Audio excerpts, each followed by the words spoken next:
ചേട്ടാ എനിക്കൂടെ ഒരു ചാൻസ് വാങ്ങി തരൂ, ഞാൻ നല്ല നടനാ. നിന്റെ അടുത്ത് ഞാൻ പറഞ്ഞു എന്റെ പടത്തിൽ ചാൻസ് ഇല്ല എന്തോ കേട്ടാ ചാൻസ് ഇല്ല, സ്ക്രിപ്റ്റ് നോക്കി വരുന്നത് മാറിയില്ല. അല്ല സാറ് വിളിച്ചായിരുന്നു. തന്റെ അടുത്തല്ലടോ അവന്റെ അടുത്ത്. സാർ ഈ സ്ക്രിപ്റ്റിനകത്ത് എന്തായാലും എനിക്കൊരു റോൾ ഉണ്ട് സാറേ, സാർ ഒന്ന് കേറി വാ. സാർ നമ്മുടെ കഥാപാത്രത്തിന്റെ പേര് ബൈജു എന്നാണ്. ബൈജു ഞാനേ സങ്കല്പിച്ചോ. സാർ ഈ ബൈജു എന്ന് പറഞ്ഞാൽ ഭയങ്കര കാമായിട്ടുള്ള ഒരു വ്യക്തിയാണ്. എടാ കാമടാ ശാന്തം. അതല്ലായിരുന്നില്ലേ? അനിയെ സർട്ടിഫിക്കറ്റ് ആക്കല്ലേ. അങ്ങനെ ഈ കാമായിട്ടുള്ള ബൈജുവിന് ഒരു കാമുകയുണ്ട് സാർ. തമന്നെ ഫിക്സേ സമന്ത ആയാലും തമന്നെ മതി സാറേ. എന്ത് അഡ്ജസ്റ്റ്മെന്റ് നമ്മൾ റെഡിയാണ് കേട്ടോ. എറിഞ്ഞു കൊന്നുകളെ സാറ് പറഞ്ഞു. അങ്ങനെ സമാധാനമായി പൊക്കോണ്ടിരിക്കുന്ന ബൈജുവിന്റെ ജീവിതത്തിൽ ഒരുപാട് പ്രശ്നങ്ങൾ വന്ന് ആപ്പിലാവുകയാണ് സാർ. ഓ ബൈജു സാബ്, നിന്നെ വെച്ചാ ഞാൻ ആപ്പിലാവും. താൻ ബാക്കി തൊല്ലി. അങ്ങനെ നമ്മുടെ ബൈജുവിന്റെ അച്ഛൻ ജവാൻ അടിച്ചടിച്ച് വൃക്ക തകരാറിലാവുകയാണ് സാർ.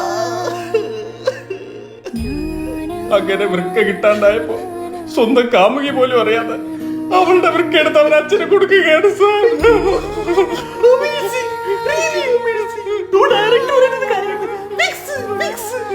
ഇറങ്ങിപ്പോടാ സാർ. നിന്നെ ഞാനൊരു മാന്യനായിട്ട് തെറ്റിദ്ധരിച്ചു പോയി സാർ ജനങ്ങൾ ബൈജുവിനെ ഏറ്റെടുക്കും, എടുത്തിട്ടടിക്കും. സാർ ഇതെന്റെ ഡ്രീം പ്രൊജക്റ്റ് ആണ് സാർ. എന്നാ നീ അത് ഉറങ്ങുമ്പോ കാട്. എഴീച്ചു പോടാ. മലയാള സിനിമ എങ്ങനെ ഗതി പിടിക്കും?